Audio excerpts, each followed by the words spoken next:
Committee on Environment, Climate, and Legacy to order. Let the record show that today is Tuesday, April 1st, 3:05 p.m. Our usual start time, 3:05. And we have about 7 items on the agenda here. We need to stop we need to have a hard stop at 5 o'clock, being that this room will be used by other committee. So we'll begin hearing Senator Seeberger's bill, Senate File 2735. Senator, welcome. And we do have quorum at this moment as well. I want to call Mr. Mayardell and Gorski, Lieutenant Colonel Gorski, DNR, to the testifying table. And then after you testify, we can switch off with Mayor O'Connor. Okay, well, welcome, Senator. Anytime when you're ready. Thank you, Chair Herr. I do have an A2 author's amendment that I can speak to now or once I tee up the bill. What is the Chair's preference? Okay, go ahead, tee up the bill and then talk a little bit about the amendment as we pass the amendments around at this time. It's in everybody's packet, but go ahead. Thank you, Chair Herr. You may have seen the news about a 54-foot yacht abandoned and beached on the St. Croix River on Beer Can Island. Since the boat was abandoned in the summer of 2024, it has continued to rack up over $44,000 in fines, but unfortunately there are limitations in enforcement and removal of the boat.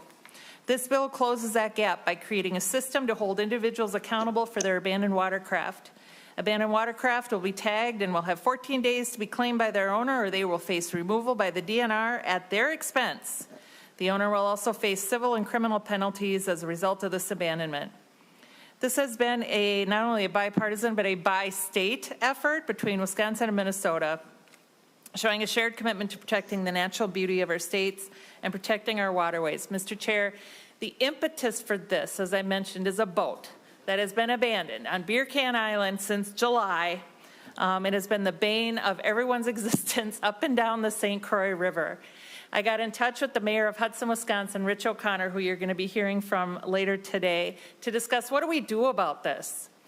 My understanding is that the sheriffs have some limited powers of removal, or they do have the power to remove it, but boats are expensive to remove and haul away.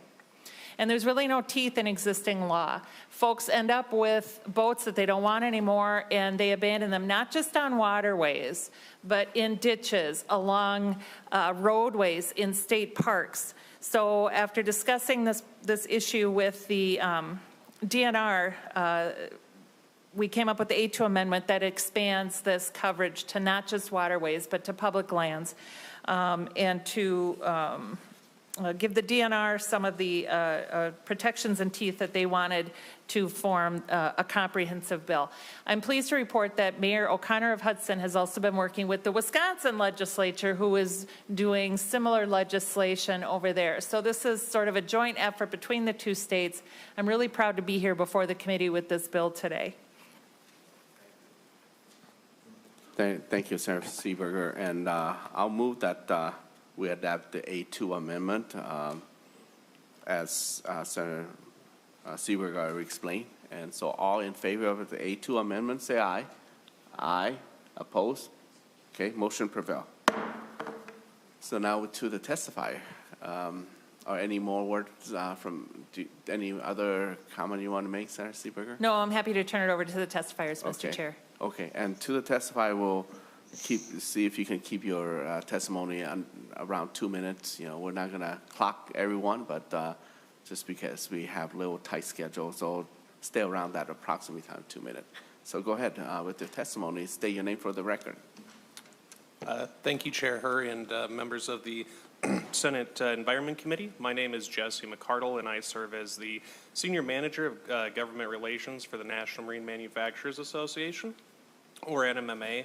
NMMA is the leading trade association for the recreational boating industry in North America.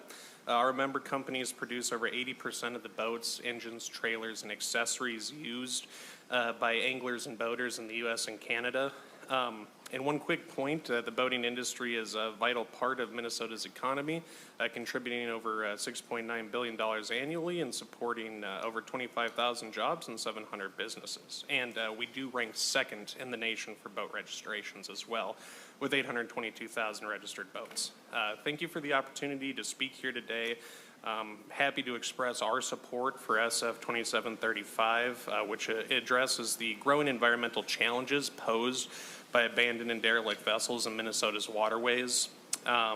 We believe that this bill is a crucial step in safeguarding our water resources. We know that abandoned boats pose serious risks to both the environment and the safety of recreational users.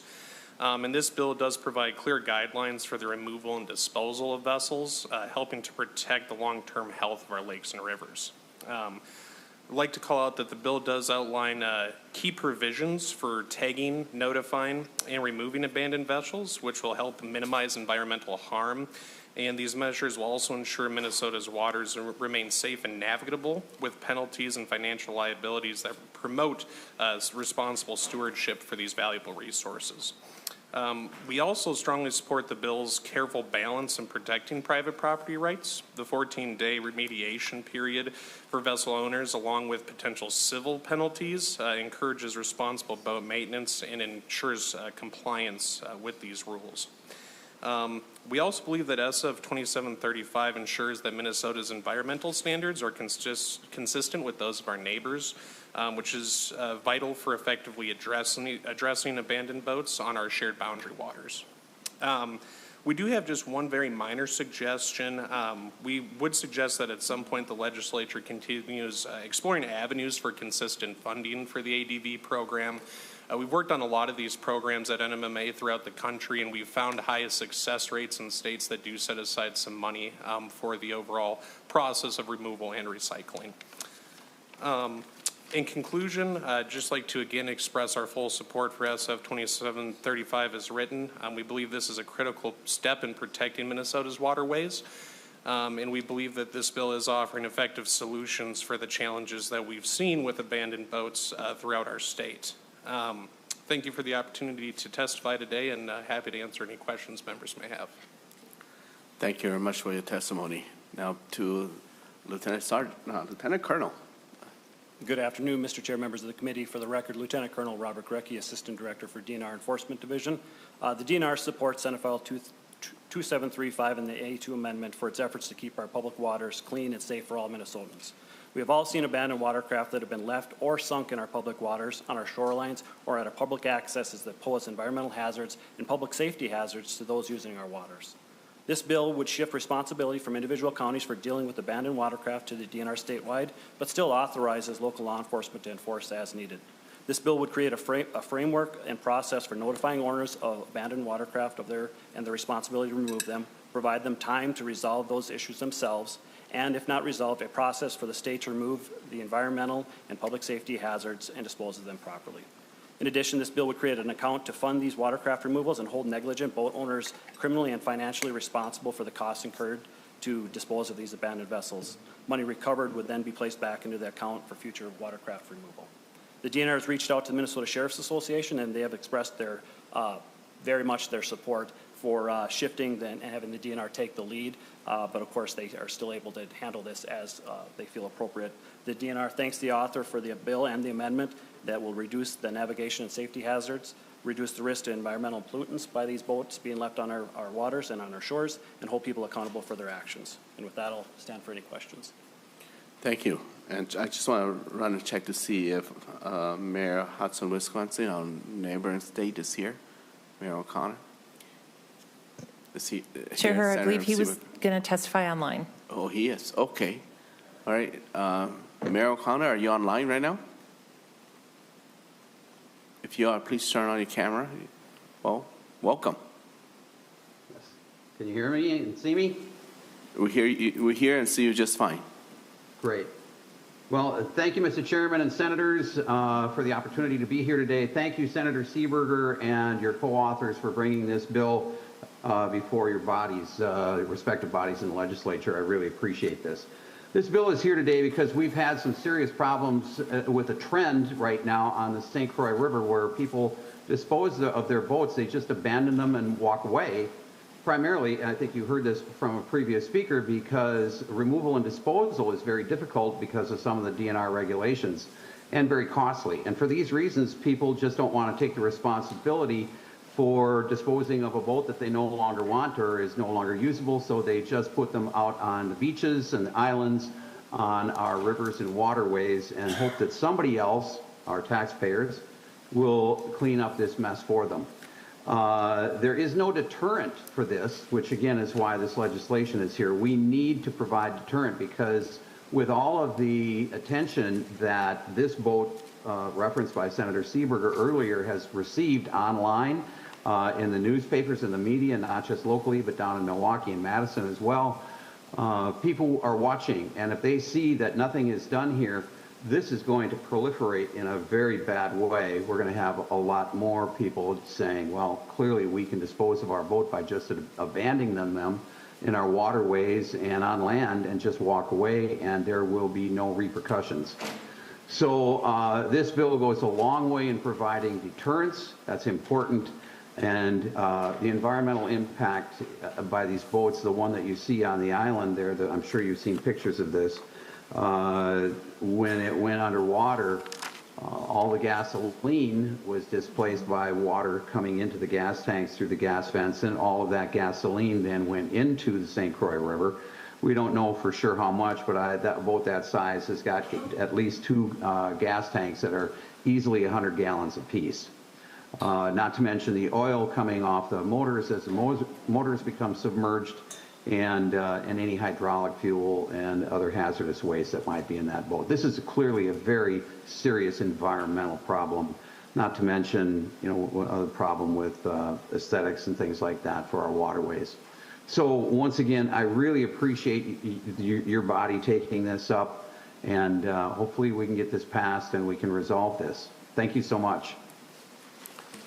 Thank you for your testimony, Mr. Mayor. Any question or discussion from Senator Green?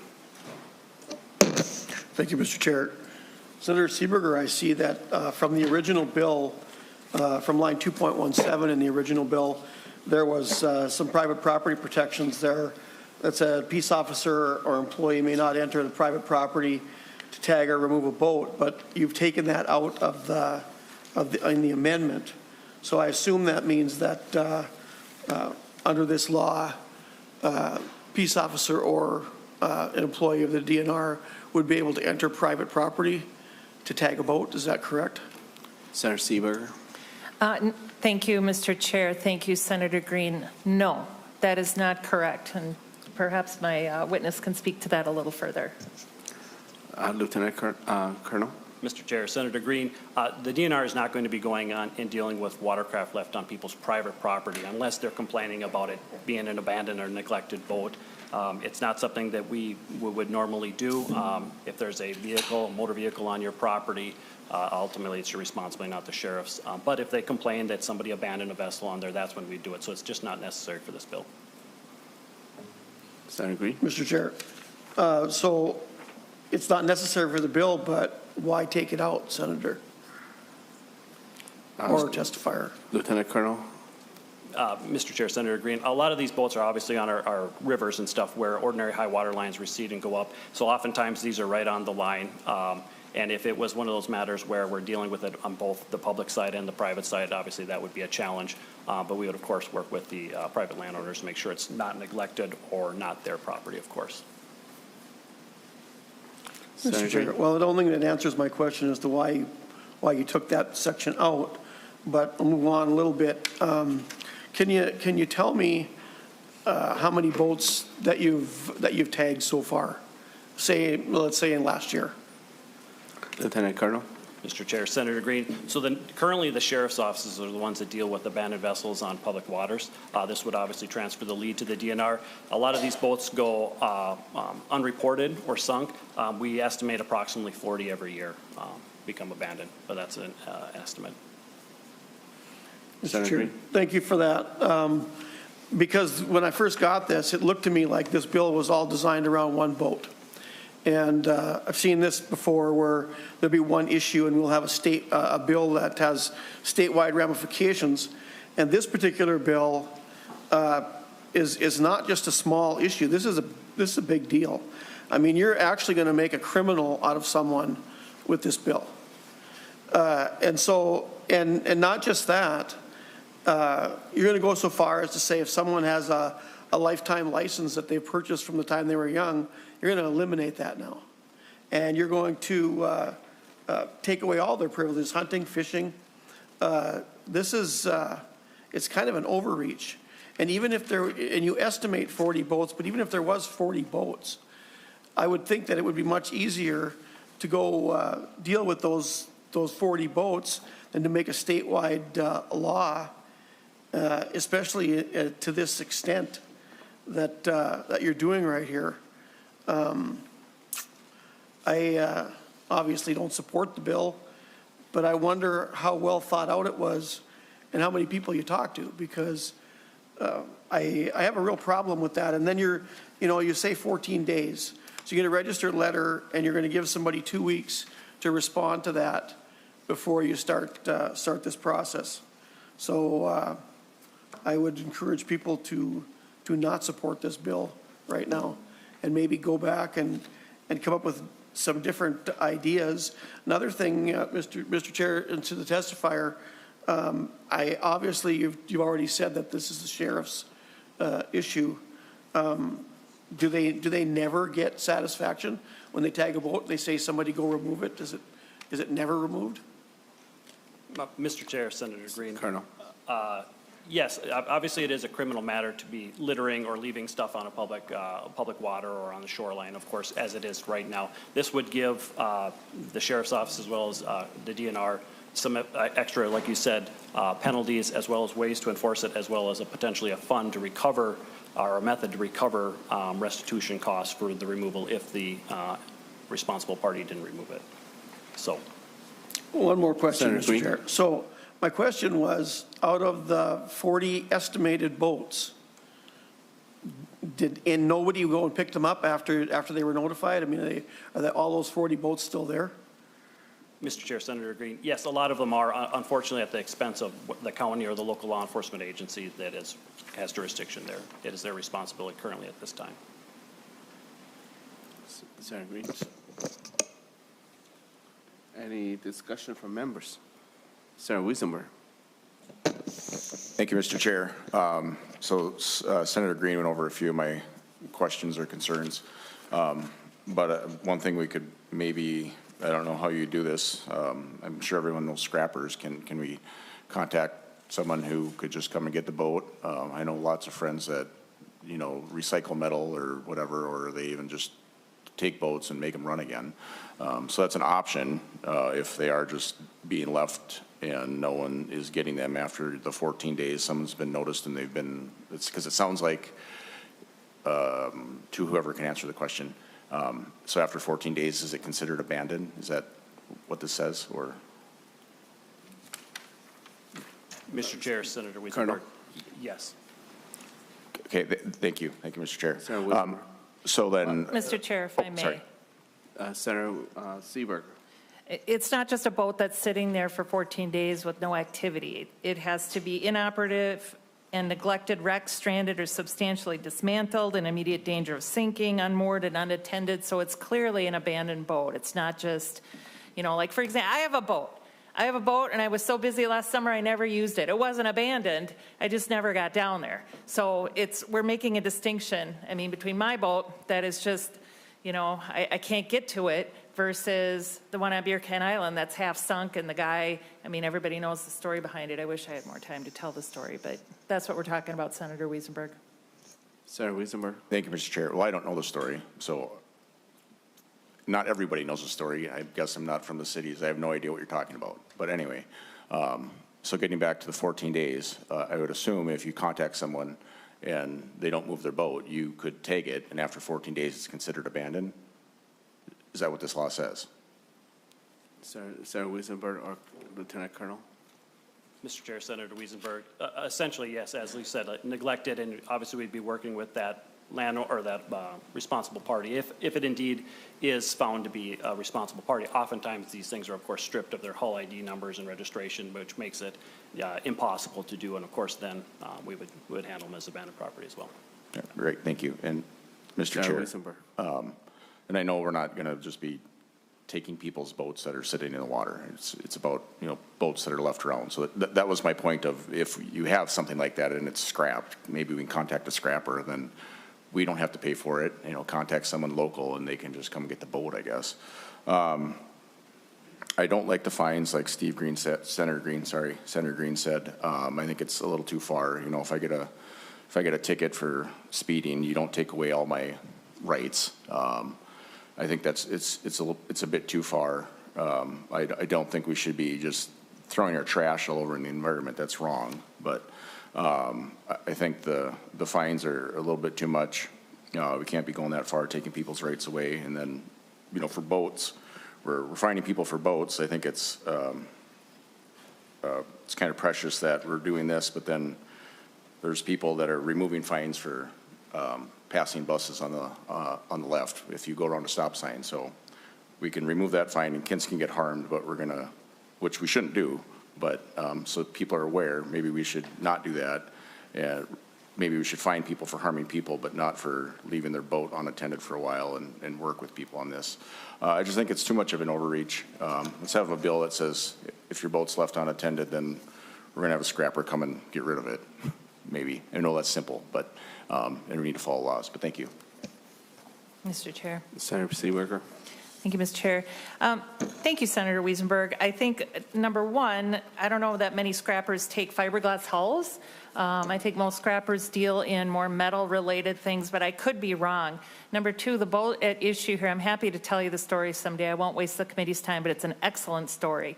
The boat at issue, I was speaking to a company along the St. Croix who does these kind of removals, and they estimate the cost of removal to be about $25,000.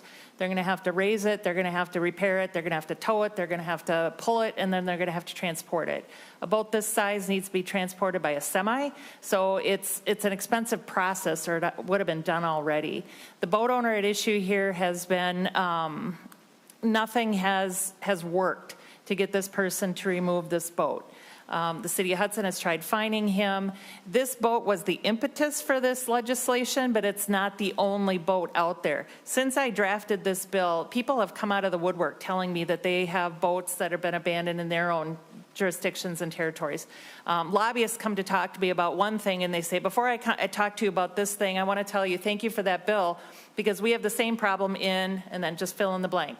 So it's a problem statewide, and the fact that people are abandoning boats, creating environmental hazards, and not just abandoning them in waterways, they're abandoning them in ditches on the side of the road in state parks, stripping the hull numbers off because they just don't want these boats anymore. There has to be some teeth in the law to make it effective, so people, hopefully it deters this kind of behavior in the future. Senator Wiesenberg. Thank you, Mr. Chair. Well, I guess it proved what Senator Green said. This bill was written for this boat then.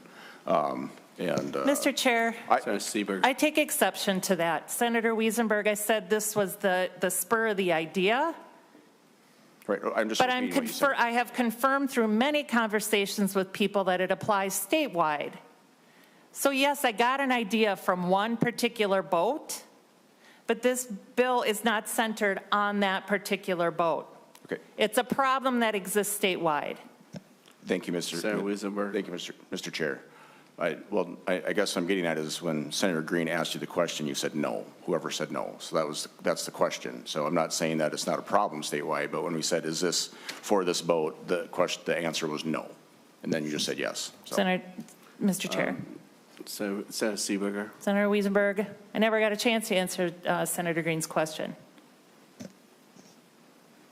Thank you, Mr. Chair. So anyway, we're discussion. We're done. I'm done with the discussion. Okay. We can go back and watch video what was said, but thank you. Okay. Senator Jokowski. Thank you, Mr. Chair. Senator Seeberger, I think you are pursuing something that has a need here from what I hear. I'm persuaded by that. I'm just wondering if there's flexibility. I don't see it in here. So what if a person is acting in good faith and, you know, they can't get their equipment together until day 10 and it takes them 6 days or 7 days? What does the government do at that point, given the way the bill is written? Lieutenant Colonel? Mr. Chair, Senator, we will handle it the same as we do with fish houses left after deadlines. Of course, we're going to work with them. If the state is able to do it or have them do it without incurring a cost to the state or a cost to the, from a fund such as this, we're going to work with them. As long as they're doing it in good faith and it's not maintaining a continued environmental hazard or safety hazard and it's reasonable, we're going to work with them on that. Thank you. Thank you, Mr. Chair. Thank you. And Mr. McArdle, you raised your hand earlier. Did no? I don't believe so, Mr. Chair. Okay. I was informed that.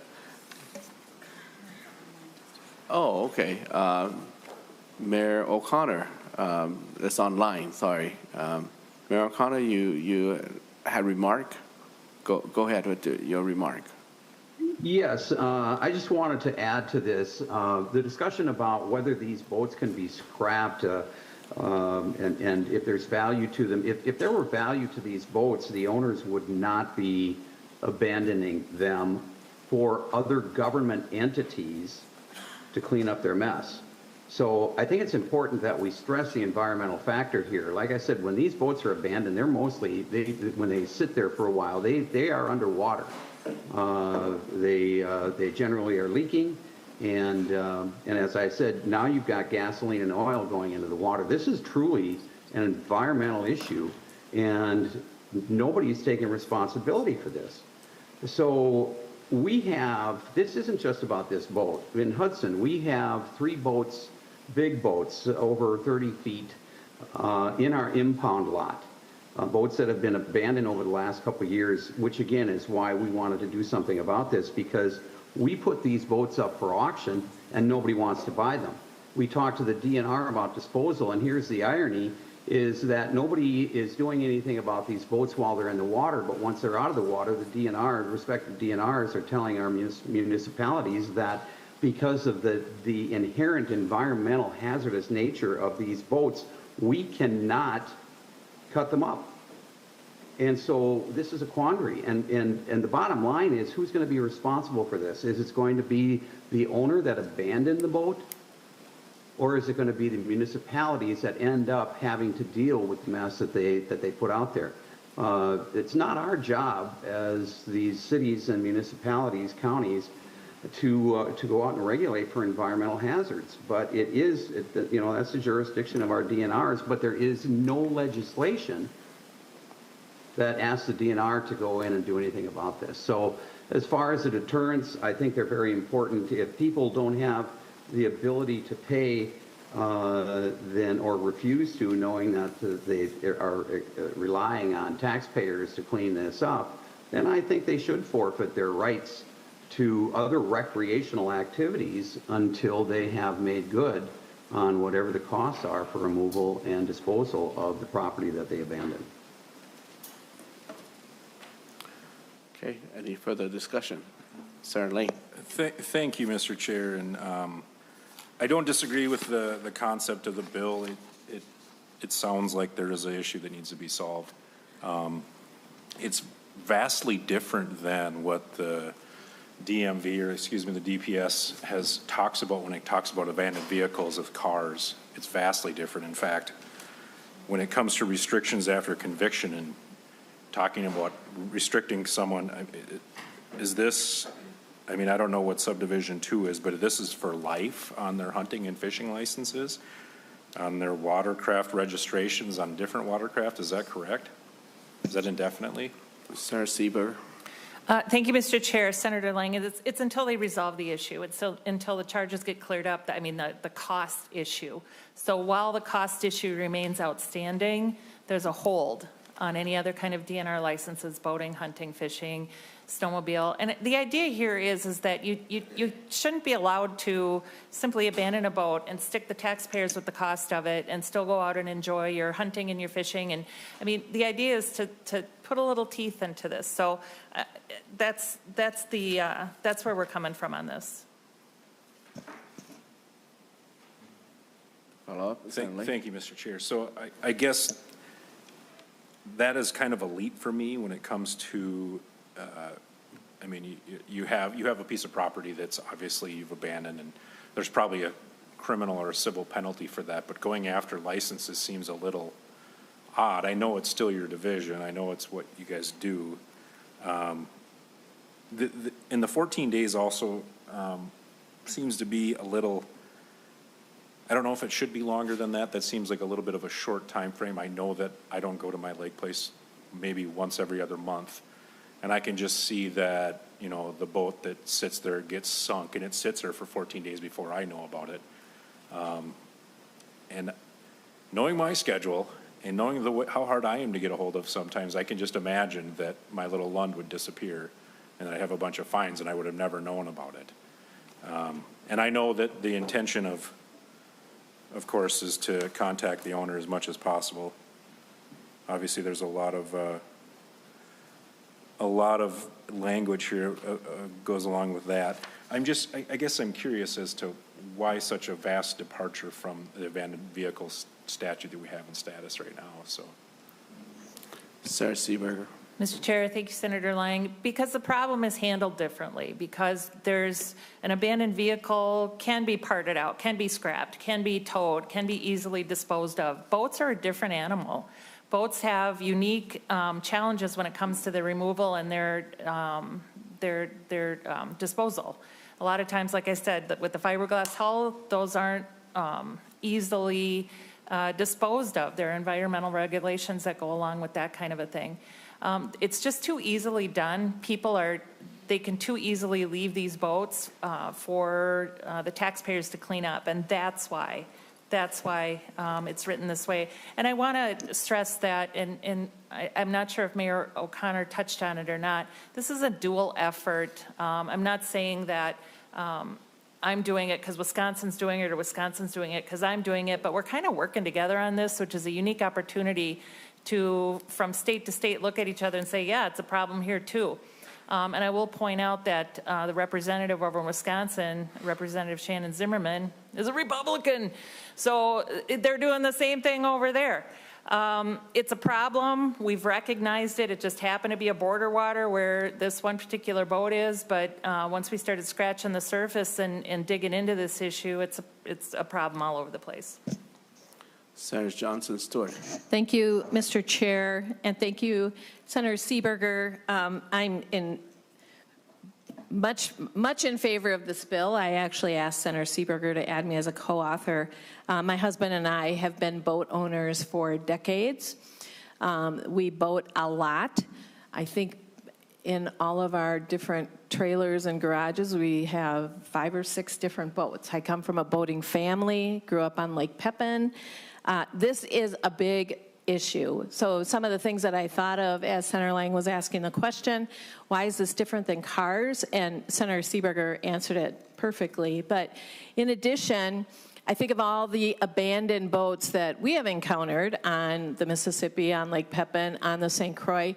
They're an attractive hazard or an attractive nuisance. People want to go explore. What's in that boat? You know, on Lake Pepin, there's a lot of abandoned, not a lot, but I have seen in my 60 years of life and growing up on that lake, there's houseboats that are often abandoned, and boy, are those fun to explore when you're a kid. That's a big danger, big problem. It's also a hazard as a boater. So to encounter a submerged boat by a wing dam or by anywhere, that's a huge hazard for a boater. When you're driving, you only have 3 dimensions to worry about, and so you're not going to smash into an abandoned car because you can see it clearly. But a boat is not something you can see so clearly. And we're talking about any watercraft. So this could be an old fishing boat. It doesn't have to be the big cruiser that Senator Seeberger has lurking in her district, or maybe it's across the district in Wisconsin. But I mean, a submerged, just a fishing boat could be a big hazard. And then the other thing I thought of it is, as an abandoned boat, sits there in the water, it leaks fluids, it's damaging to the environment, it degrades. I don't know if any of you have ever traveled to Florida or anywhere where there's been hurricanes, and you're driving along the highway and, hey, there's a sailboat right there. It's ugly, it's a hazard, it's terrible. And so, Senator Seeberger, I'm really glad that you brought this bill before us. I'm very much in favor of it. If up at our cottage we had our boat start sinking, I'm pretty sure our neighbors would tell us about it. And so I think 14 days is certainly enough time, especially given the nature of a hazard that a submerged boat presents. I also come from a long line of hunters and fishermen. So between my brothers and my husband and my daughters and I, well, yeah, that's true. I have a fishing license. We have a lot of licenses. Having those licenses, in my opinion, is a privilege.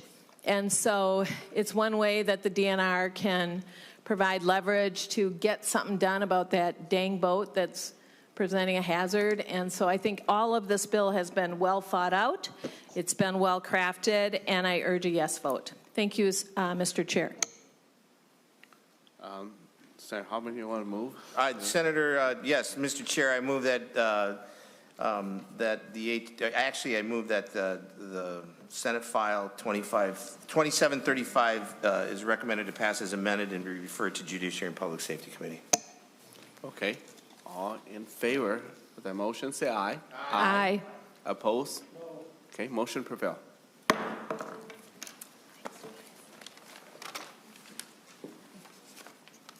Okay, next on the agenda is, thank you, Senator Hoffman. Senator Davis here. Senate file 946. And more specifically, Senator Hoffman, thank you for saving the time. Senator Dane, welcome. Well, thank you, Mr. Chair and members. Today we have Senate File 946 for your consideration. We do have a testifier. Carrie Netsky will be on Zoom. So I'll go ahead and do a little introduction of the bill, and then at that proper point in time, you can have her testify. Again, thank you, Mr. Chair and members. This is the request for the $190,000 in fiscal year 2026 and $190,000 in fiscal year 2027, which is appropriated from the general fund of the Board of Soil and Water Resources for grants to Area 2 Minnesota River Basin Projects Floodplain Management. If you look in your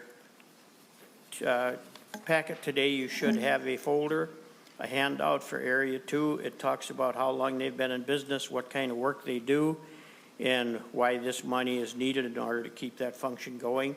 So with that, Mr. Chair, if the testifier is available, I'll have you turn it over to her at your command. Okay, Ms. Netsky, if you're online, turn on your camera and audio as well. Yes, can you hear and see me? Yes. Very Good clear. afternoon. Thank you, Mr. Chair. Thank you, Senator Dahms, for the introduction, and I appreciate the opportunity for the committee today. My name is Carrie Netsky. I'm the Executive Director for Area 2 Minnesota River Basin Projects, officed here in Marshall, Minnesota. Senate File 946 requests $190,000 per year for our work in floodplain management, more specifically floodwater retention within 9 counties of southwestern Minnesota. Our work area includes 5 of Minnesota's major watersheds, the Yellowbank, Lac Parle, Yellow Medicine, Redwood, and the Cottonwood. And this request is not an increase, it maintains our funding at its current level. Our region of Minnesota is very unique, basically due to the Buffalo Ridge. The ridge is more commonly known for the hundreds of wind towers that are located upon it. However, the geological name is the Coteau de Prairie, named by the French, simply means the hill between the prairies.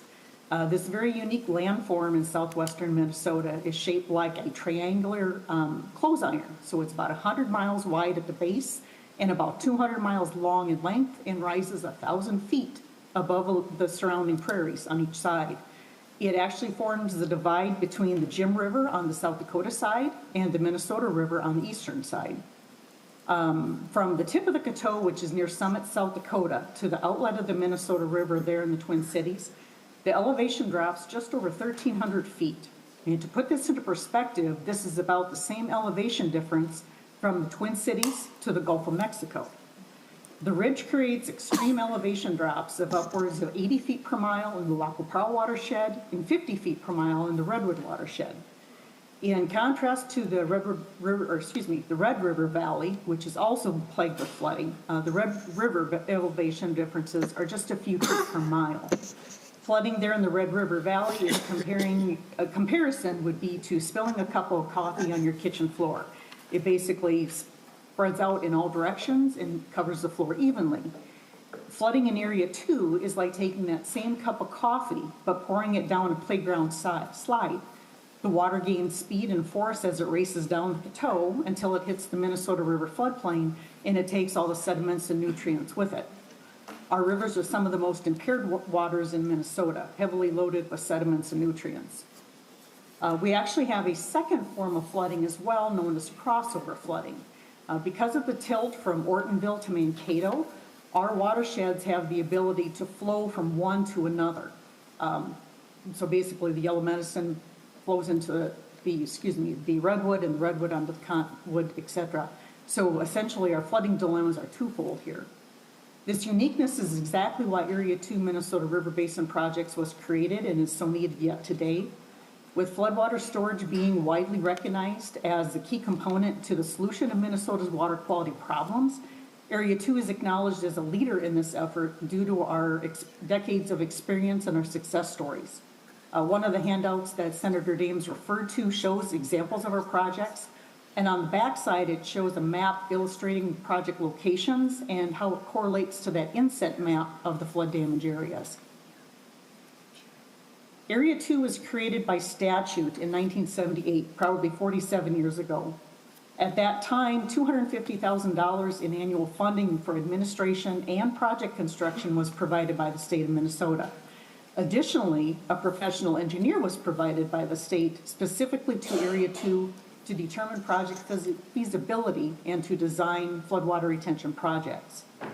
This annual appropriation of $250,000 stayed consistent through the mid-1980s, when that amount was reduced 25% to $189,000 annually. That funding stayed level till 2002, until the Ventura administration made efforts to eliminate all of the water-related joint powers organizations in Minnesota. At that time, there were 10. Only 3 survived, of which Area 2 was fortunately one of the survivors. But it meant substantial cuts. For Area 2, the first cut was 26%, so we dropped from $189,000 to $140,000 per year. 2 years later, another 25% cut put us from $140,000 down to $105,000 per year. So this was a 45% reduction within 2 years, essentially. With gradual persistence and our proven successes, that funding has been restored to $190,000 into 2023. Back in 1996, that engineer that was provided by the state retired and was never replaced. A staff engineer was hired, which took a large portion of our administrative budget. And since then, our project funding is being sought from bonding appropriations, as we can no longer build projects with our admin money. Area 2's 9 member counties have proven their commitment by never reducing their local match, and they continue to provide much more than the required 25% match at $92,000 per year. They could have easily done that with all the economic trouble we've had in the years. The second handout provided to you provides details of that local match and the additional local funds invested into retention projects that demonstrates the commitment of those member counties. It also shows our ability to stretch our state funds invested into conservation. Area 2 has successfully proven that we can do more with less, as the budget costs have asked us to do over the decades. This long-standing, efficient, and beneficial partnership between Area 2 and the state of Minnesota continues today with the same intent and purpose as it was started 47 years ago. By doing our part to lessen the flood damages and to keep sediments and nutrients on the land here at the headwaters, we are bettering the Minnesota River, the Mississippi River, for generations to come. I wish to thank the committee for your consideration of our request, and again, I appreciate the opportunity to speak to you today. Thank you very much for your testimony. Any questions from members or discussion? Senator Dane, final remark. Well, thank you, Mr. Chair and members. I do appreciate your considering the bill. This is very important for our part of the state when it comes to water retention. And when we take a look at the way things are changing and we get these heavy rains, any retention we can do upriver really helps as it comes downstream. So it makes a world of difference in the erosion and and things like that happen. So we certainly do appreciate your consideration and hope we can include this in your bill. Thank you, Mr. Chair. Thank you, Senator. And the committee will lay over Senate File 946 for possible inclusion in the omnibus bill. Thank you. Next is Senator Kupec's bill. Senator Kupec, you here? Okay, welcome.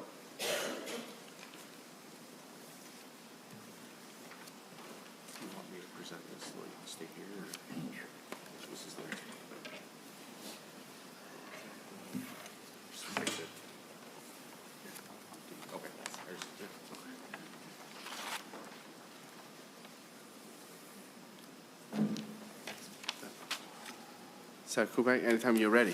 Thank you, Mr. Chair. I have Senate File 1569. It's a bill that would fund continued implementation of the 1998 flood mediation agreement in the Red River Basin of Minnesota. The mediation agreement provides funding for local watershed districts, teams as they develop multi-purpose flood mitigation and water storage projects. The mediation agreement provides a structure for engaging partners in water, habitat, natural resources, issues on a basin-wide approach as watershed projects are developed from the concept phase. The flood damage reduction work group implements the mediation agreement with the Red River Watershed Management Board acting as its fiscal agent. The work group has successfully implemented the agreement for over 26 years with a host of partners, including farm, landowner groups, citizens, environmental groups, local government, state, and federal agencies. 9 watershed districts in the Red Board contribute in kind and cash match state dollars and have done so since the beginning. And with that, Mr. Chair, I have brought another Rob with me. Okay, and you have 2 testifiers, correct? Okay. Yeah, one here, one online. Okay, go ahead. Please state your name for the record. Yes, thank you, Mr. Chair. My name is Robert Sipp. I'm the Executive Director of the Red River Watershed Management Board. And the first testifier actually is Dan Money. He's the co-chair of the Flood Damage Reduction Work Group. He's also the administrator of the Two Rivers Watershed District up in Kinston County. So I believe he's online and ready to go.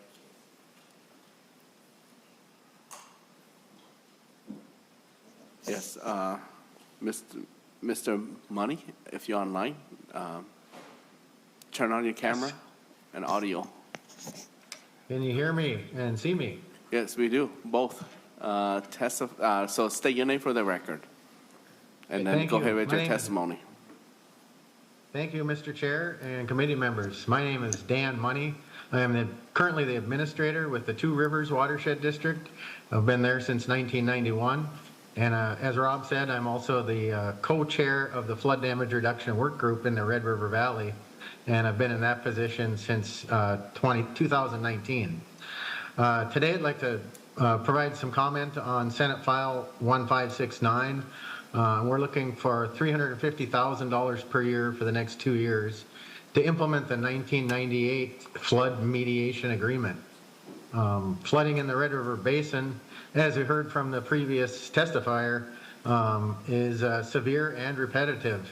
It is the coffee cup analogy is very true. It's very flat. And we have, for instance, in Kinston County, which is the furthest northwest county in the state, there's been 16 disaster declarations in the last 32 years. And so those are primarily spring floods, but they also do happen in the summertime as well. These floods typically last for a very long time. The Red River flows north. It's an international river. We have North Dakota, South Dakota, Minnesota, all flowing into Manitoba, Canada. And so these floods can last for 2 to 3 months. And in places, the Red River spreads out to about 8 to 10 miles wide at times. And this results in as you probably can imagine, cities, many cities along the Red River and its tributaries have had problems. Roads and infrastructure wash out, culverts, bridges, etc. Farmsteads become inundated, and as well as large-scale agricultural flooding. And so the background of the flood damage reduction work group in this mediation agreement was that the entity called the Red River Watershed Management Board was building impoundments to fight these floods, large-scale impoundments covering many thousands of acres. And the idea is to hold the floodwater inside of an impoundment and then let it go after the flood has gone down, reducing damages. Well, all of these impoundments, there was about 30 of them in the 1980s and early 1990s that were being contemplated. And they do need permits. One of our projects needs about 18 different permits from different entities. And in the early 90s, the DNR and the U.S. Army Corps of Engineers were seeing the scale of these impoundments, and they decided they wanted to look at what the cumulative effect on the Red River is environmentally. And they held all of these permits in abeyance, and that went on for several years, and the Red Board ended up suing the DNR and the U.S. Army Corps of Engineers. So it got to be a pretty contentious situation. So when this lawsuit was going on, the judge ultimately said, you're going to need to go through a mediation process. And a private firm was held, facilitators, many meetings. And after a while, they did come to an agreement on how to do these projects, how they can have benefits for both flood damage reduction, but also natural resource enhancements.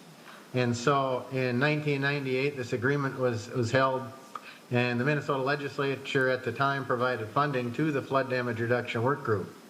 And so the work group is comprised of state agencies. So under that agreement, the people that signed it were the DNR, the Minnesota Pollution Control Agency, the Department of Agriculture, the Minnesota Board of Water and Soil Resources, and the Department of Health.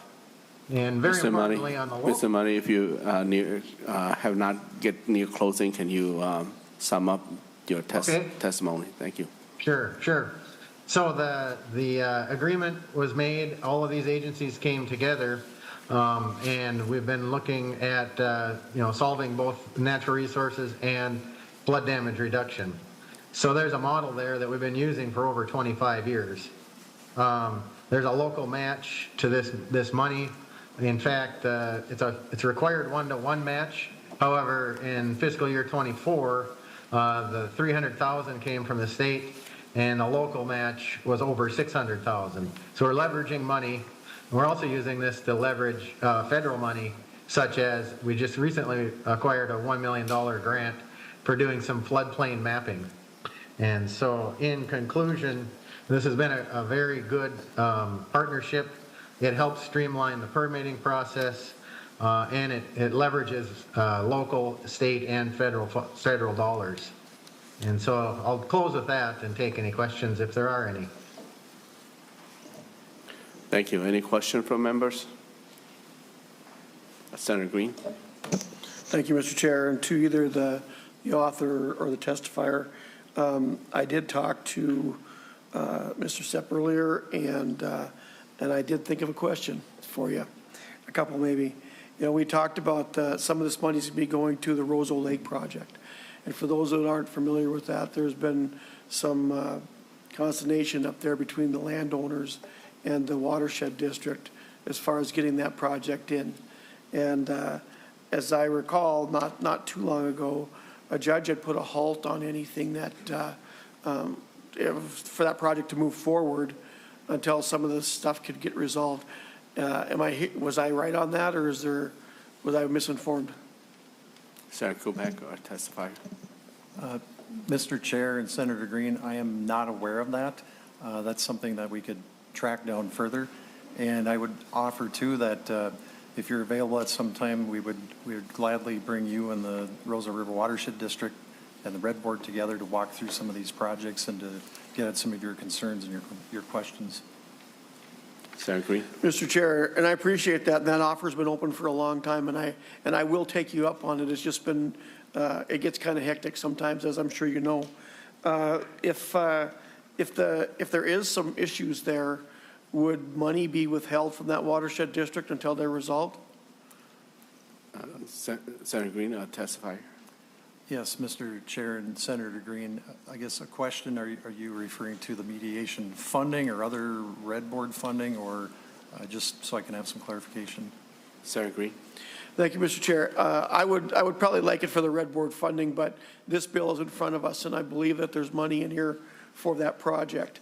And if there is problems within it, it would be not prudent to be funding it until those problems were resolved. Mr. Sip. And Mr. Chair, Senator Green, I would probably defer to Dan Money, who's the co-chair of the Flood Work Group, just to provide some comments and context regarding your question. Okay, Mr. Money, if you're still online, can you respond to Senator Green's question? Mr. Chair and Senator Green, I think I would like to point out, and maybe I didn't cover it in my earlier comments, but the money that goes to this group is for the very preliminary feasibility type things. So that Roseau project, I believe, did already receive money for this from this group, but it was probably 3 to 4 to 5 years ago, because what we do with the money that we're asking for is to look at when a landowner or a township or a group of people come to a watershed district in order to say they have a problem with flooding, and we don't know quite what to do. Then the watershed district forms what's called this project work team, and the project work team receives this money to do many things. One is to identify the problem, and then two is to look at the range of alternatives that could be done. That could be dikes and levees, it could be impoundments, it could be wetland restorations, it could be a number of things. But there needs to be studies done, there's engineering studies, there's feasibility reports, and then the range of permits too. So it also goes towards getting permits. When that is done, then that's called the feasibility part of this. And then the work group, the flood damage reduction work group and the project team are about done at that point. We've provided this feasibility report, and here's the permits you need, and here's how to go about doing it.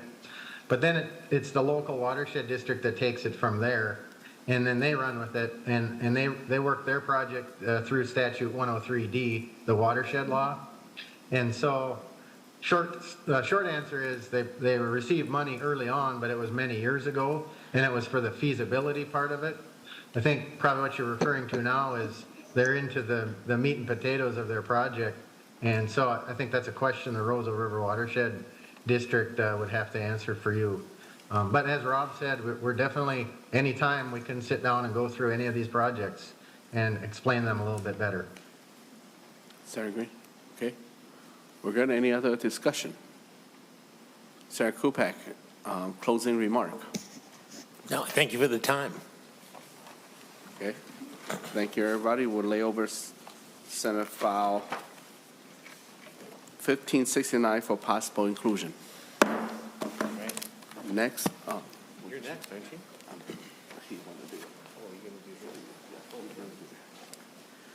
So I still want to continue on chairing, and I ask for the call for the assistance of my co-author of this bill, Senate File 2345, Senator Wiesenberg.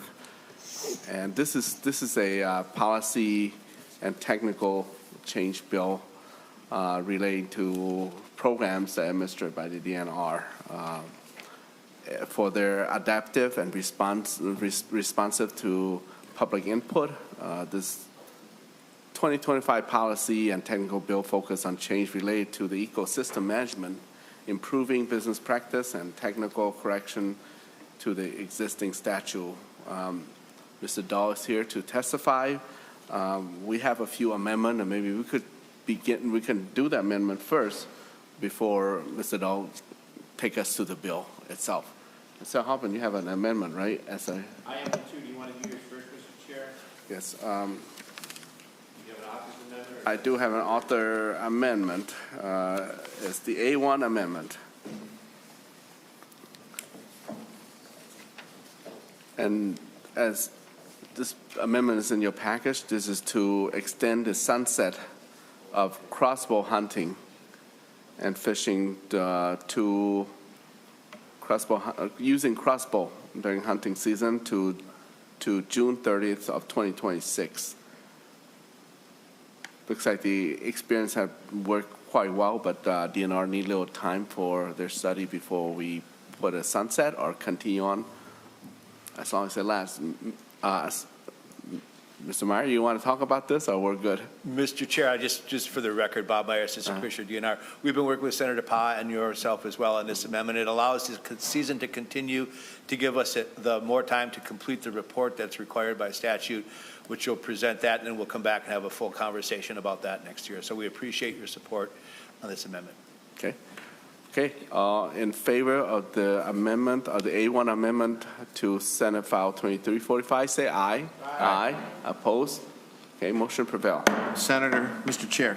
Senator Hoffman. Mr. Chairman, I have the A2 amendment I'd like to offer everybody's handing out. This is a great amendment that provides more access to anglers of all ages and will help to get our student anglers on the water earlier to compete in high school fishing leagues and other recreational fishing opportunities. Mr. Jimmy Bell is here if you want to discuss this wonderful amendment, Mr. Chair, but with that, I do offer the A2. Okay, all right. Any remark, comment, question on the amendment? Not all in favor of, we have to testify. Go ahead. Go ahead, state your name for the record. Thank you, Chairman Herr. My name is Jimmy Bell. I am the president of the Student Angler Organization in Minnesota. Welcome. And you're speaking in support of the amendment. I am speaking in support of the amendment, so I'll touch a little bit on the background of it. What we're looking for is just to extend the closed season, which right now is the end of February. Then it opens again in May with opener. What we're really asking is just to change that to a catch and release season. We're one of 2 states in the nation that does closed bass season. The other is Maine, actually northern Maine. And I'm going to focus a little bit just on the student angling piece of it because I think it's one of the more important pieces of it. Over the last 5 to 10 years, we've seen a tremendous increase in student angling across the state with teams and whatnot. And I'd say really from the age of 5 to graduated seniors, what we focus on. And these kids are looking for greater opportunities, right? And we saw one of the greatest increases over COVID where people wanted to get outside. And I shared this at the House meeting earlier today. I think the new cool thing for the students is the outdoors, which is an amazing aspect if you think about it, getting them out with family and whatnot. One of the offshoots of this that I think has also been really important is not only engagement for our students, but these students are fishing in a couple of events, maybe virtual events. They come home, they talk to mom and dad and say, you know what? I went out with Billy this last weekend and I really think it would be frickin' awesome if we could buy a boat and start doing this ourselves. And what it has done is really re-engaged a lot of the adults in the state of Minnesota with fishing as well.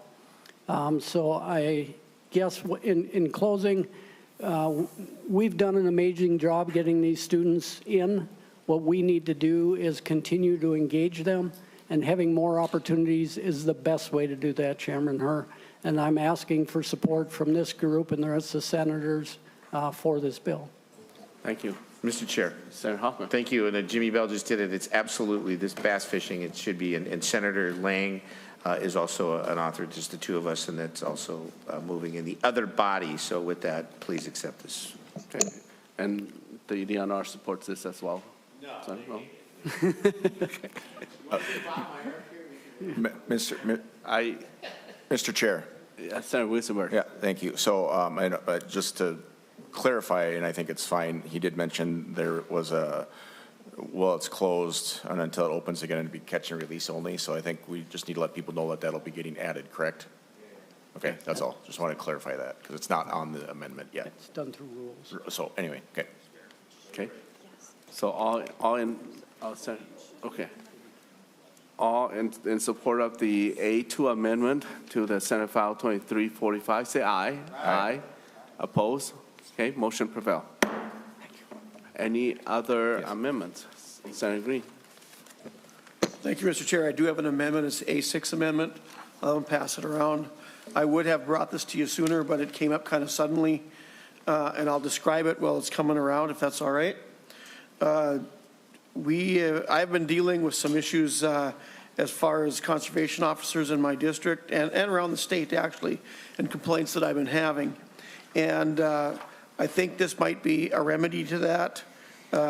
What this bill does is it allows for a civil action and penalty should someone believe that their rights were violated by an officer, that they could file a civil suit, and if they prevail on that suit, then there would be a $500 penalty that they would receive, that the DNR would have to pay, and then also their court costs as well. And so that's what the A6 does. So I would be open for discussion, and I'd like to move the A6. Okay, any discussion on this bill or testifier? Folks in the audience? Mr. Meyer?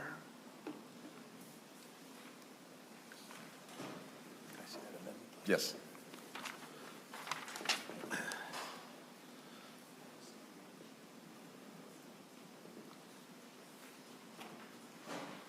Mr. Chairman, members, for the record, Bob Meyer, Assistant Commissioner, Department of Natural Resources. We respectfully ask the committee oppose this amendment. It's related to the conversation we had last week related to this issue where Senator Green laid his bill over confusion that we were not impacting just conservation officers, all peace officers. I would ask that if the committee does consider this on lines 1.15 or 1.5, you strike the word conservation officer and insert peace officer, and also on line 1.13, strike conservation and insert peace officer.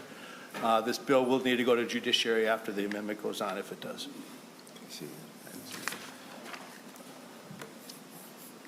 Member, any questions to Assistant Commissioner Bob Meyer or Senator Green?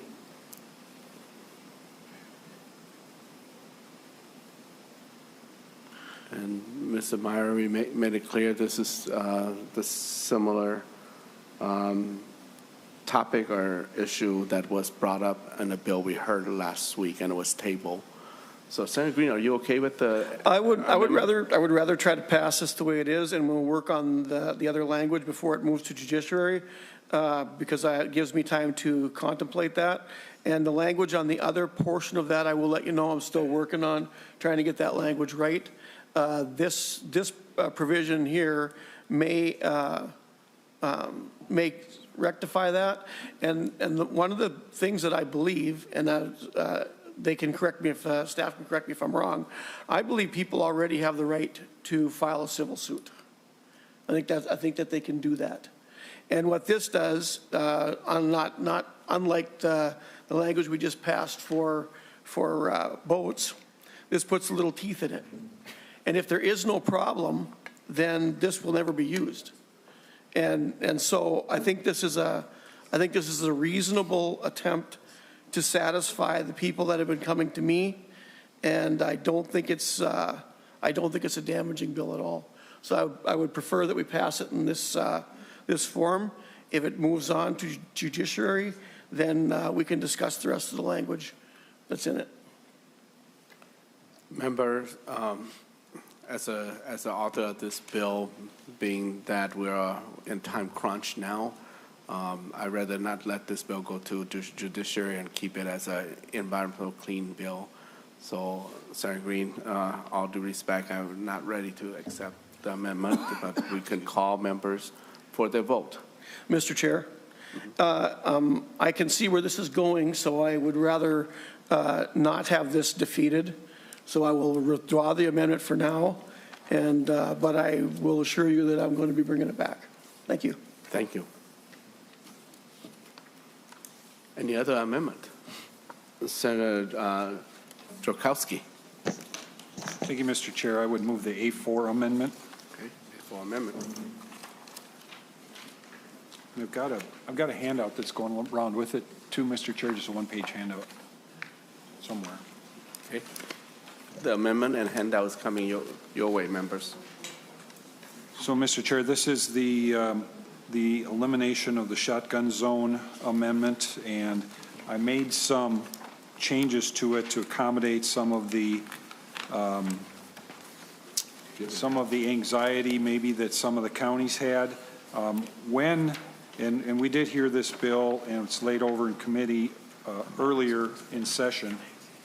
And when I did some research and found that when Wisconsin eliminated the shotgun zones that they had in the southern part, mainly in the southern part of their state, also a decade or more ago, they did it a piece at a time, where they did a group of counties for a couple, 3 years, and worked it along. That worked out okay, and then they passed the rest of the state, or the rest of the southern half of the state at that point. So this would emulate what they did in Wisconsin and how they had it passed there. The handout that's in front of you really reflects what's in the bill, and it says we remove the shotgun zone limitations on those that are marked 2025 in 2025, and then we remove the remaining counties in 2027. So that's what the amendment does. I'd encourage your support. I do know that this, in a different form, that removal of the shotgun zone was heard in the other body today, or it's going to be. And that one will look a little bit different, but I'm hoping that these can meet in conference committee and we can come up with a solution in terms of what the actual approach will be that will work for everybody. But I think this one makes sense, and I encourage your support of the amendment. Senator Drukowski, I know that there's slight difference here, but what we did hear your bill, and there is some amendment to the bill, the language early on, and chances are that language will be layover for the inclusion of the omnibus bill. What's the major difference between the two? Mr. Chair, thank you. The one that we heard provided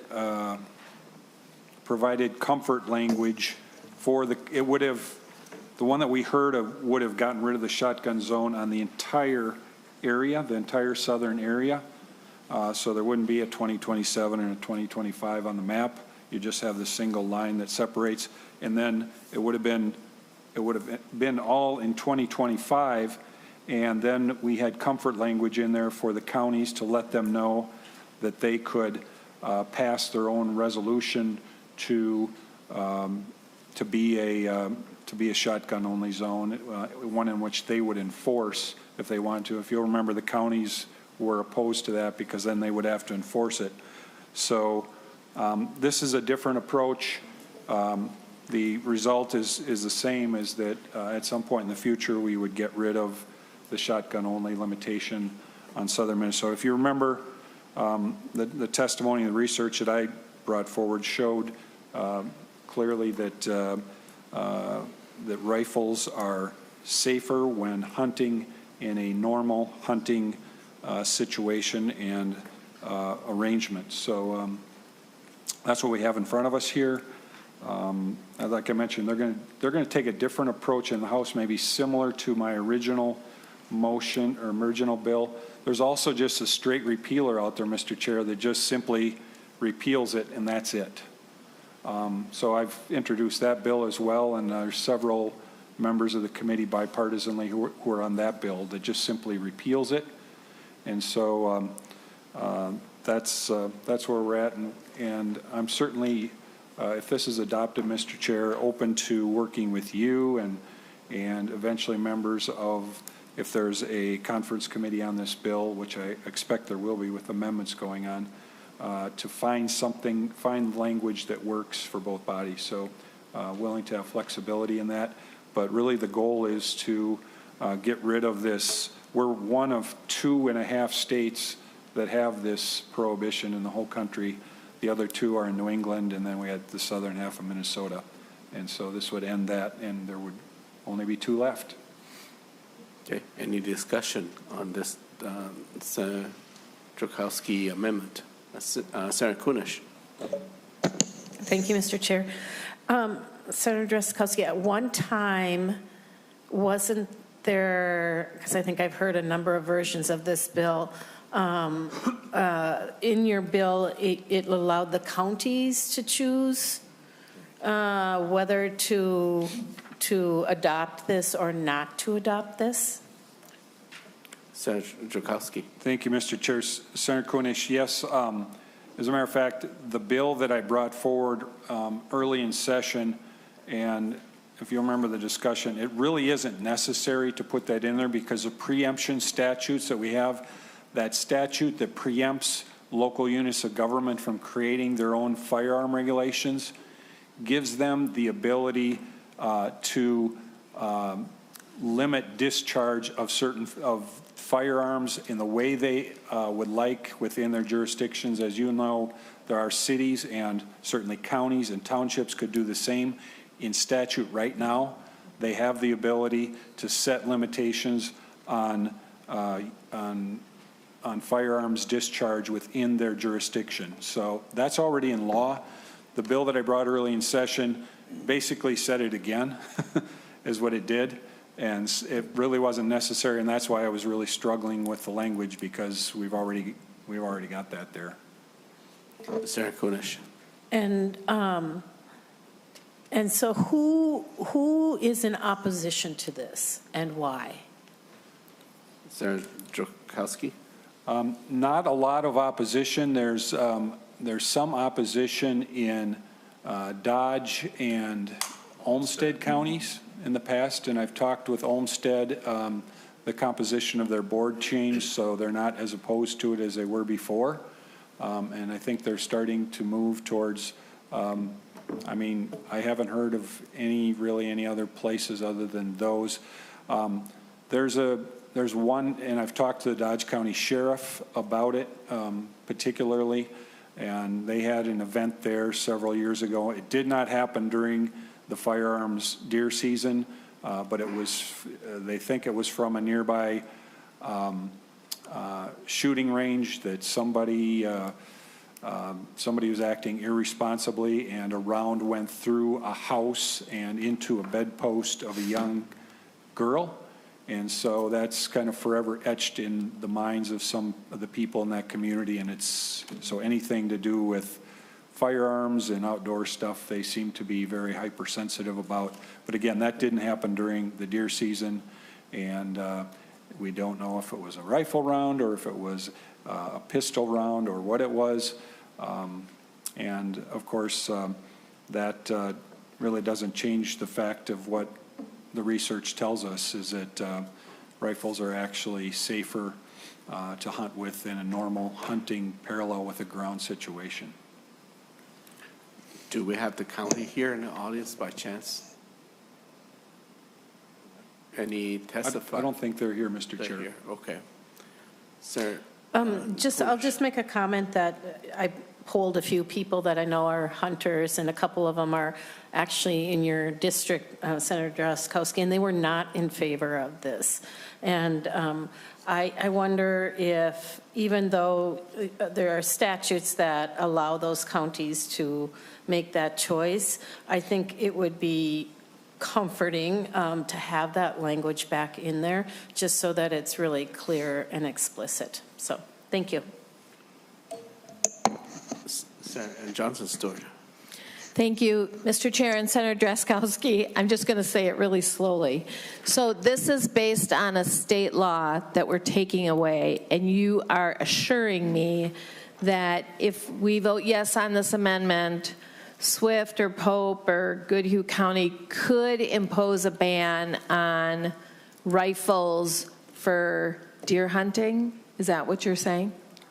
Senator Jurkowski. Thank you, Mr. Chair. Thank you, Senator Johnson-Stewart.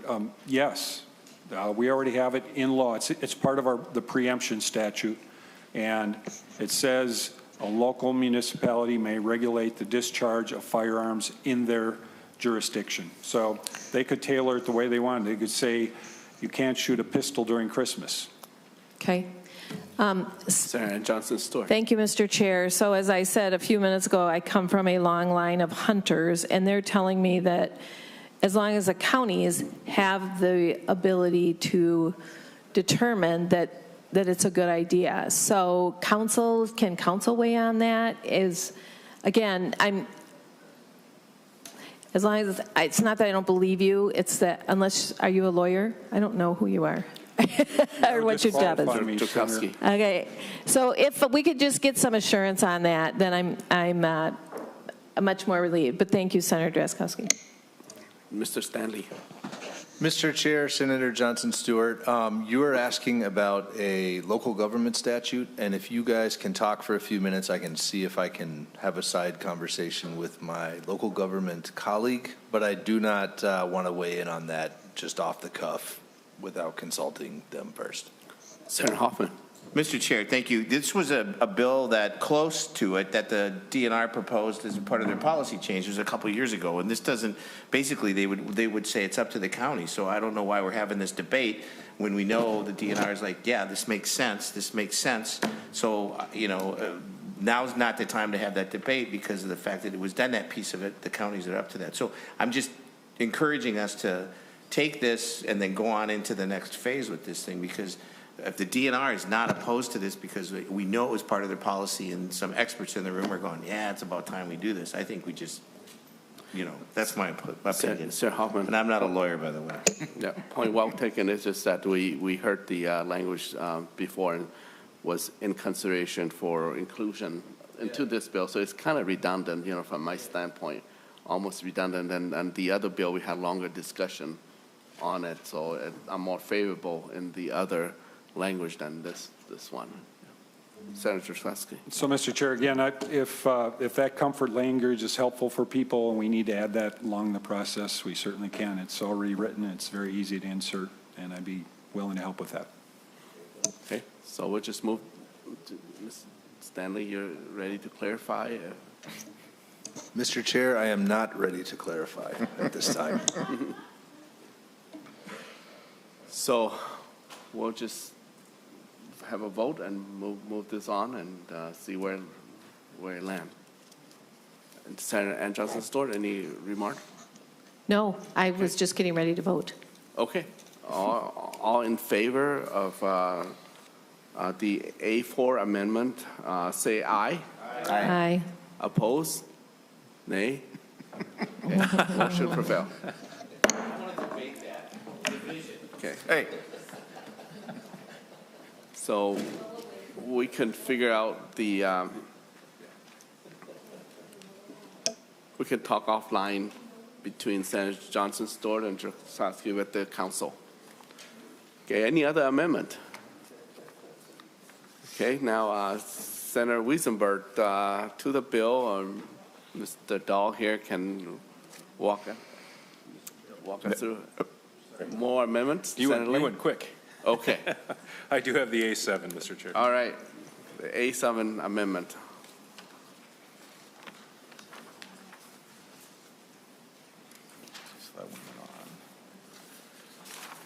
And do speak to the A7 amendment as it come by. Thank you, Mr. Chair. And this is in all the years I've been here, the discussion amongst most of my fishermen friends and is that I always wanted 2 lines and I wanted 4 walleyes, and that's it. That's all we need. We only need 4 walleyes. Now, the resort owners would argue with me, but I would tell you that 4 walleyes is enough for a meal. 8 walleyes in a possession limit is enough for plenty of meals. No, lowering. No, I haven't got to that yet. Actually, this has nothing to do with the limits on walleyes. This is a stopgap between the two. And I can see Mr. Meyer making his way towards the bench already. But, Mr. Chair, what I thought would be an interesting compromise between where we are and where I'd like to get to would be to offer a walleye stamp, which would bring some additional money into the DNR. And what that would allow is for open waters to double the number of lines that you can use, both in the summer and in the winter. This would be comparable to what we have on border waters now, and it would be a little additional money for the DNR. And then we can see if people really like it or not. Assistant Commissioner Meyer? Want to get the DNR perspective on this. Mr. Chairman, members, for the record, Bob Meyer, Assistant Commissioner, Department of Natural Resources. I know we have other bills on the agenda, so we do have some concerns about this bill. There already is a walleye stamp. The money is used for stocking right now. This would expand that purpose to be allowed for a two-line endorsement. We do have enforcement concerns, population concerns. We'd like to work with the author of the amendment between the time this bill is heard now on the floor. I do have our fisheries section manager, Brad Parsons, in the room if you'd like to have more questions or debate on the issue. Senator Lane, do you want to continue or do you want to withdraw and then we'll work on some language that's comparable with? Yeah, I think withdrawing would be fine, Mr. Chair. I think me and Bob can drink a cup of coffee and talk about it. So. I would appreciate that opportunity. We're good. Coffee? Thank you, Mr. Chair. Thank you, Senator Lane, and thank you, Assistant Commissioner. Any amendment? Going once? Going twice? All right, no more amendment. Now to the bill, Senator Wiesenberg. Thank you, Mr. Chair. I haven't sat this quiet for this long in this committee ever, I don't think. The Senate filed 2345 is a modification bill for the DNR. We just added some amendments. There's some small changes on here to do with transporting carp and driving four-wheelers and the licenses you need to do that. And I think there's did we put the, and we put the Bowen on there. So go ahead. Okay, thank you. Good afternoon, Mr. Chair and committee members. For the record, my name is Adam Dahl, Legislative Coordinator, Department of Natural Resources. Thank you for the opportunity to be here today to present the agency's policy technical bill, and thank you to Senator Wiesenberg for co-authoring the bill. As Senator Wiesenberg just mentioned, each year the DNR proposes policy-related and technical changes to the Minnesota statutes that deal with multiple programs administered by the DNR. This year's proposed changes will help the DNR manage the state's natural resources adaptively and improve efficiency. The 2025 policy and technical bill focuses on changes related to ecosystem management and technical corrections to existing statutes. Section 1 focuses on the repeal of the land acquisition report. This change repeals the requirement to provide a biannual report to the legislature regarding the state's acquisitions and improvements in many of the DNR's recreational land types. This report requirement is antiquated and no longer feasible given the breadth of DNR's current land portfolio and the specific land types, such as wildlife lands, are reported in distinct reports. Section 2 focuses on off-road vehicle state trail pass clarifications. This change removes the requirement that the state trail pass be viewable on off-road vehicles. The change conforms to similar language relating to snowmobile requirements. Currently, language in one statute indicates that the pass must be viewable, while the other indicates that it only needs to be available for officer inspection. The proposed language modifies requirements so that the state trail pass must be available for inspection by a peace officer or conservation officer. This will provide consistency in how the state trail passes are displayed to provide clarity to users and enforcement staff. Sections 3 and 4 relate to the definition of eviscerated carp and the exemption of invasive carp from the prohibited invasive species regulations. So this proposed change would allow people in Minnesota to possess, import, purchase, sell, and transport bighead carp, grass carp, and silver carp if they are dead and eviscerated. This will provide businesses and individuals with greater opportunity to make productive use of invasive carp carcasses while continuing to ensure the state is minimizing threats of introduction in Minnesota waters. Currently, because invasive carp are legally classified as prohibited, businesses and individuals wishing to use processed dead invasive carp in Minnesota are not able to do so. This change also provides a definition for eviscerated, and fish meeting this definition pose no biological risk of spreading the species. Section 5 relates to Lake Superior burbot commercial harvest. This proposed change will allow burbot caught as bycatch in Lake Superior commercial fisheries to be kept, which is consistent with what is currently allowed for lake trout. Burbot accidentally caught in the commercial fishery often die while in the net or in very poor conditions when the nets are checked. Releasing these fish will typically mean that the fish is wasted. And then lastly, Section 6 focuses on a public water inventory update correction.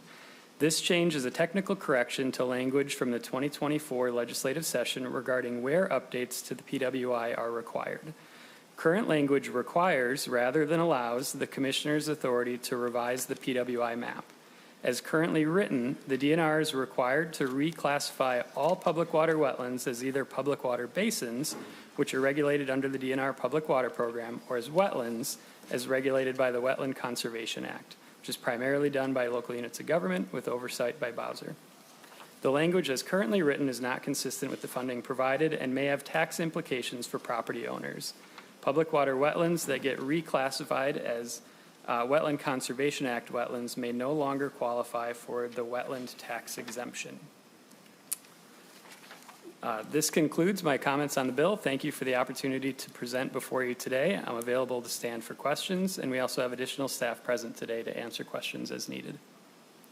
Okay, Senator Green. Thank you, Mr. Chair. To the testifier, on page 2 on the stricken language, does this mean that you're no longer going to be keeping track of what you're doing on the lands, or any upgrades, or whatever else that is in here on the trails? Why would you strike this out? Why would this report not be necessary? Mr. Dahl. Because it seems like you said that you have so much land that you can't keep up with it. Thank you, Senator Hurd. Thank you, Senator Green. Bob Myers here to answer. Assistant Commissioner. Mr. Chair, members, Bob Meyer, Assistant Commissioner, Department of Natural Resources. This report was developed in the early 2000s, and actually I think the department never actually completed a report on this. It would be like an encyclopedia type report that we'd have to do every year. We have a complete database of these lands that we work with Department of Revenue on for the PILT payments for each section. We have descriptions and all of that. We also, as the testifier spoke, wildlife management area plans. Each unit has its own plan. Each state park has a state park master plan. We have cadres of reports that outline our land holdings. We would like to repeal this, then work with the legislature to determine what type of information would they like to see or is valuable to them, rather than spend the resources to write a report that would just sit on the shelf. Thank you. Senator, okay. Any further discussion? Senator Weisenberg, closing remark. Thank you, Mr. Chair. Yeah, so this is some modifications here. I see, again, we put out the sunset on the crossbow hunting. I have had, some communications with people, and it seems to be taken very well. With that, it's not, the limits on deer aren't going up, and that'll be okay. It's good to see that we can start harvesting these, or using these carp that are being harvested, and they're not just being wasted. So if people want to use them as pet food or whatever they may have, that's good. And that's all. Thank you, Mr. Chair. Thank you. All in favor of Senator Weisenberg, would you move? I would like to move Senate File 23452. Where are we moving it? Lay over. Lay it over. All right, so we lay over Senate File 2345 for possible inclusion in omnibus bill. All right, thank you, Senator Weisenberg. And Senator Hoffman, if you could present your bill first, and then you can chair. You want to do that? Yeah, let's do that. Yep.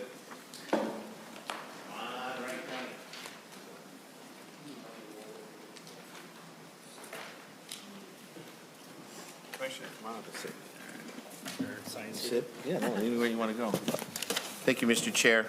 Welcome, Senator. Mr. Chair and members, please look at Senate File 514 as a bill that seeks to provide clarity on a definition of a feedlot as it applies to Minnesotans who would like to maintain small chicken coops and in many cases backyard chickens. And so I think the solution proposed in this bill would take the existing MPCA definition of feedlot from Minnesota rules and move it into statute and add an exemption clarifying that chicken coops of fewer than 12 chickens do not constitute a feedlot, hence the debate. The issue that was first raised to me by Wright County staff and feedlot officers are hoping the legislature can provide clarity on this issue. Wright County recently received some additional feedback from their partners, the Association of Minnesota Counties, Mr. Chair, on how best to accomplish these goals while minimizing the impact of the law change on existing policy. So knowing the intent of this law is to lay this over, I'll guarantee you, like Senator Bakke said, I'll guarantee that we will be working with AMC, the department staff, and others involved in underlying problems.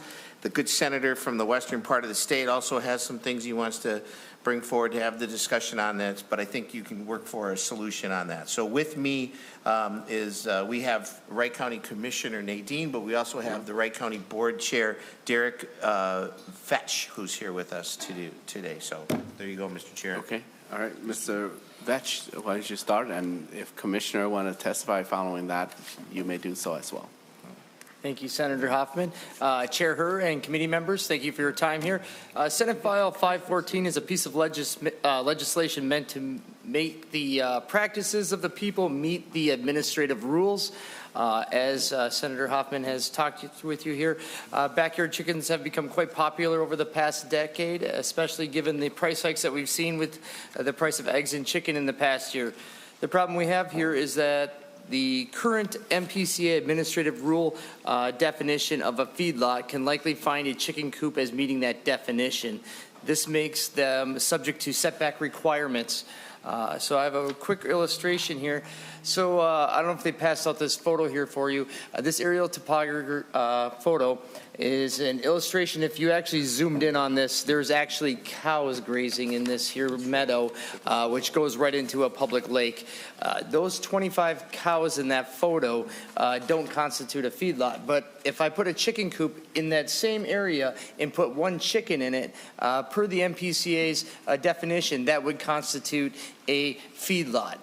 So we have, at this current time in Wright County, we have hundreds of properties that are not compliant with this definition, and probably thousands across the state of Minnesota that are not compliant with this rule as well. We just want do some cleaning up here in the administrative rules so that like I said, the practice of the people meets the administrative rules. We have contacted the MPCA and AMC on this matter. Both organizations see benefit to this change, and we are currently working with both of them on possible language tweaks that might be needed to make sure that it is harmonious and avoids any side effects that they may see possible. In conclusion, our county feedlot officers want to make this simple and easy so that they can enforce the rules in a way that it has good clarity and is uniform. Thank you, Mr. Fetch. Commissioner, you want to testify? State your name for the record. Thank you. Nadine Shane, Wright County Commissioner. Mr. Chair, committee members, I just want to thank you for your time today, but also and saving us best for last, right? This definitely is something, unintended consequences that are coming out of the law right now. So I just hope that we can look for an agreement on possible numbers and what we can move forward. Thank you for your time. Thank you. Any discussion? Senator Wiesenberger. Thank you, Mr. Chair. I was in Mr. Senator Hoffman's office, earlier today, and they came in when we were talking about chickens. So I think that my opinion is, because I have like 45 chickens, I have chickens I eat them and for eggs, and I hatch my own chickens, so they're not like with any other chickens. I just keep reproducing my own stock. I do have, issue with the 12, and it sounds like we could work on that. And I know I really want, it sounds like Senator Hoffman really wants a bill called Chickens for All. So the Chickens for All Act is probably going to change the 2025, number. Chickens for All. 2025. Okay, there you go. I don't want to ask the government to have a permit to have 12 chickens. I think we'll need to tweak that a little bit, but I do think it's crazy that if you have one chicken, you're going to need to have a feedlot. And I know I am also working with constituents on getting chickens in towns, because some municipalities allow it, some don't. So 4 chickens are quieter than 1 dog. Yeah, I guess that's a comment on what I'd like to see happen. I know the bill's moving. We're going to work on the language, but we'll call it the 2025 Chickens for All Act, I guess. Thank you. Thank you, Mr. Chair. Thank you. Thank you. We're laying it over, right? Yes, we'll wait till Senator Green has a remark. Yeah, thank you, Mr. Chair. I've had the same concerns as Senator Wiesenberg, so I won't go into that. But I would like to know how you came up with 12, because actually 12 isn't really a lot if you got chickens. And then because I want to hurry up too, we always end up running late. If you've got free range chickens and you only put them in at night, would they still comply under this? So you'd still have to. It's still a feedlot, even if they're in there only at night, per the definition. So anytime that they go in there, if they go in there for an hour or they go in there for 24 hours, it constitutes a feedlot by the definition. So, Mr. Chair, then how did you come up with the 12? So the 12 was it was somewhat of an arbitrary number. We used it largely off what is our municipalities in our county have used for their backyard chickens, which are in a lot of cases under a half-acre lots. That's kind of the number that we worked with. We do understand that there's a lot of people that have larger amounts than that. We were open to a larger amount, but we wanted to take a route of less resistance with this. So for that reason, we chose a lower number so that we wouldn't run into any conflicts. Senator Lane. Thank you, Mr. Chair. I guess I'm going to run right down that same route here, and I think it's ironic that Senator Wiesenberg and myself have the same number of chickens because I had 45 too. So really? Yeah, it's really odd. So everybody's kind of been asking around the same question, but is there a number that you believe should be a feedlot? I mean, is that maybe an easier way to answer this question?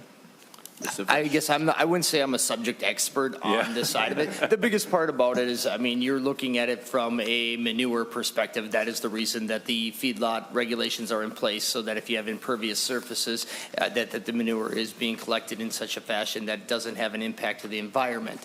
Now, when you can have to my illustration, 25 heads of cattle grazing next to a meadow that goes into a public waters, which 25 heads of cattle will defecate way more than 35, 40 chickens. So it doesn't really matter whether they're in a coop or whether they're on the ground. That is more of the question you have to ask yourself. Is the amount of defecation that the animal will do and what the environmental impact is. Certainly, need to follow up. Thank you, Senator Chair. Mr. Chair. Sorry, Senator Chair. It's still Monday, right? Yeah, I know. Sorry.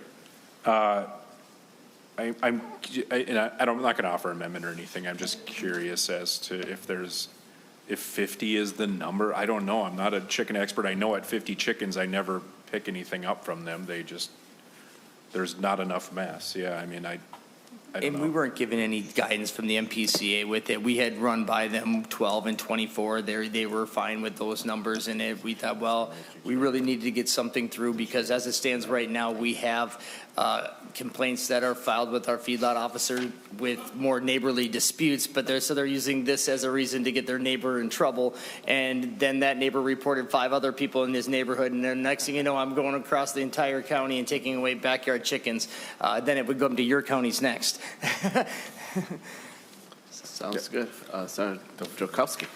Thank you, Mr. Chair. And Senator Hoffman, I like the spirit of what you're doing here. The only question I have is, do we already have feedlot defined? Is this the first definition of feedlot that we'll have in statute, or is this language taken from administrative rule, or what do we know about it?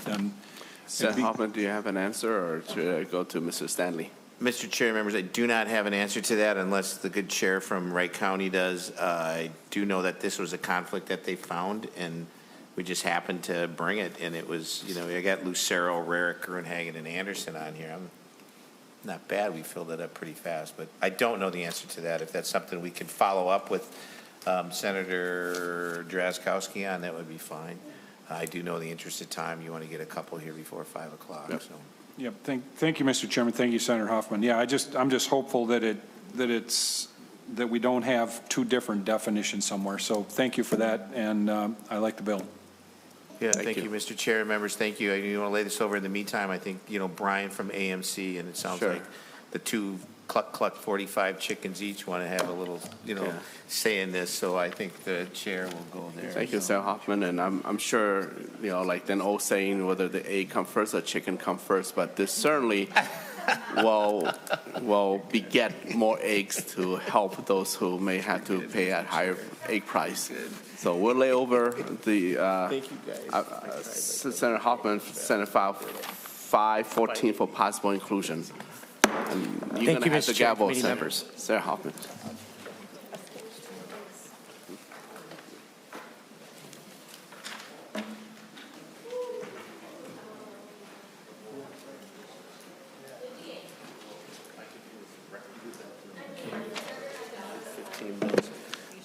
Senator Herr, welcome. Welcome to your committee. Senate File 2781, certain environmental review reporting requirements modifications. You got Catherine Nuschler from the EQB here, so Yes. you want to lay this thing over. In the interest of time, Senator, you got like 8 minutes to get out of here, so. Senator Hoffman, thank you. And this Senate file here is the agency bill for clarity and also removing unnecessary language. I'll pass the microphone to, I'll testify here. Sounds good. Thank you, Mr. Chair, members of the committee. My name is Catherine Nuschler. I'm the Executive Director of the Environmental Quality Board. So assuming we are speaking here to Senate File 2781, this repeals a requirement for a mandatory category report that was given to the EQB, the MPCA, the DNR, and MnDOT back in the early 2010s. Has been completed several times. The requirements for the report are fairly repetitive and also very limited in scope. The mandatory categories are a core part of our program, but they're not the whole program. And EQB has recently developed a continuous improvement process that allows us to look at a broader part, the whole program. And so for the sake of government efficiency, we are requesting repeal of the requirement for the legislative report. Thank you. The EQB, lots of hard work on that. Senator Herr, any final thoughts? You want to lay this one over? Members, do you have any questions as a follow-up? Nope. Senator Lang doesn't have any chicken follow-up questions on that one, so we're good. So Senate File 2781 will be laid over possible inclusion in the Environment Omnibus. But Senator Herr, you got Senate File 2782, EQB, obsolete provisions removal. Go ahead. And Senator Hoffman, Senate File 2782 is very much similar to the 81, but they remove obsolete provision. So I'll pass the microphone here, or the testimony here. Again, thank you, Mr. Chair. So these are two provisions for the EQB that are just outdated. The first provision in Section 116C04 relates to a 1995 requirement about lead. Lead rules and regulations have proceeded a long way since 1992. The second requirement was the direction to EQB to make silica sand rules, and it says until there are rules, here are the environmental review requirements. We've made those rules for clarity. We think it's helpful to just have the thresholds in one place, and so we're asking for a repeal of that as well as it's obsolete due to the rules being complete. Nice to see those obsolete languages out of there. Any members' questions? Senator Herr? We're going to lay this one over, and then that's it, correct? That's it. I'd like to thank Director Catherine Nuschler for providing the information and ask for your support of laying over this bill. So Senate File 2782, Senator Herr, your bill will be laid over for possible inclusion. And with that, members, there's nothing else except Thursday we're going to meeting, right, Senator Herr? Do you want to author me to go ahead? I want to check to see if my community administrator, Carla Josephson, have any announcement. Any announcements? Just that the committee schedule has been posted online. Members can check that out. We will be hearing the governor's budget bill and a few other bills as well. Thanks. Thank you. Members? With that, we are adjourned.